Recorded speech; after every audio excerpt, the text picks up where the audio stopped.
A'udhu billahi minash shaitanir rajeem. Bismillahir rahmanir rahim. So in this video I'm gonna tell you 5 signs of a true believer and what reward Allah will give them. It's Surah Anfal verse number 2.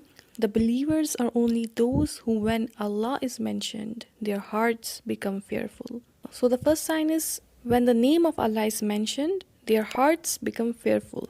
So a believer becomes attentive whenever Allah's name is mentioned, whenever there is zikr of Allah.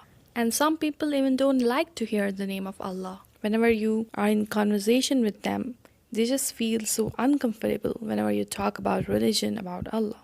So this is not a sign of a believer. Number second sign is Allah says, and when His verses are recited to them, it increases them in faith.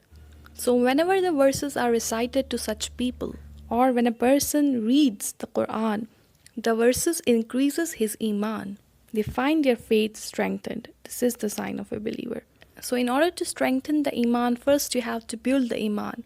And you build your iman when you read the verses of the Quran. Because some Muslims even don't read the Quran. Number third sign is, and upon their Lord they rely. So they have full trust only on Allah. If they are in bad situation, they rely on Allah. And if their situation is good, they still trust in Allah. They think about Allah. They don't ignore Allah whenever they are in happiness. So they remember Allah in both their tough and easy times. Number fourth sign is, in the next verse Allah says, the ones who establish prayer. And Allah has said this many times in the Quran that the true believers, the actual believers, are the ones who establish prayer. And establishing prayer means that to establish prayer as a community, not just you are praying in your home.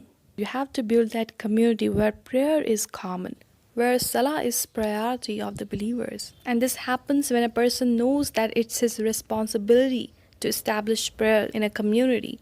And Allah says it's only the true believers who have this sense of responsibility and they establish prayer. And fifth sign is Allah says, and from what we have provided them, they spend. And this is also mentioned many times in the Quran that whatever they have, whatever money they have, they spend it in the way of Allah. Allah says here infaq, not just sadaqah, which you have to give. But here Allah talks about infaq, like other than sadaqah, other than charity, they spend in the way of Allah. Now let's talk about the reward. Allah says, those are the believers truly. For them are degrees of high position with their Lord and forgiveness and noble provision. So 3 rewards Allah says. One, that they will have high degrees. They are of high position in the eyes of Allah in this world and the hereafter. Number 2, that Allah will forgive them. Forgiveness is for these people, for the true believers. And number 3 is noble provision, which is very important because we are very concerned about our provision. We struggle in our whole life just to get that provision. Allah says if you have these qualities, He will give you noble, respected provision. He will forgive you and He will give you Jannah in the hereafter.